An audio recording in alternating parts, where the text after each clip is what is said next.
Donnez-moi 1 minute et vous aurez envie de découvrir ou de redécouvrir ce superbe morceau. C'est l'histoire d'un héritage familial folk très fort qui perdure aujourd'hui. En 1958, à Claremont en Californie, un nouveau magasin ouvre ses portes, le Folk Music Center. Ce magasin, c'est celui de Dorothy et Charles Case. Ils vendent, louent et réparent toutes sortes d'instruments. Ils sont musiciens tous les deux et transmettront naturellement leur passion à leur fille.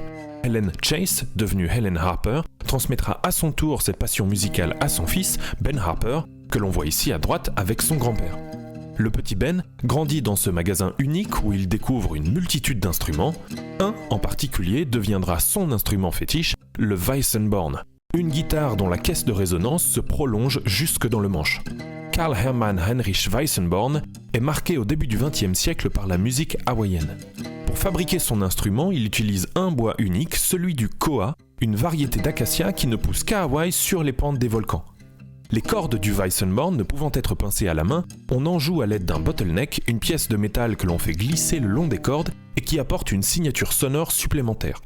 Un talent et une passion transmises de génération en génération, un son unique et une voix délicate, voilà l'héritage folk qui mène au morceau Whipping Boy sorti en 1994 sur le tout premier album de Ben Harper, 25 ans à l'époque. Well, you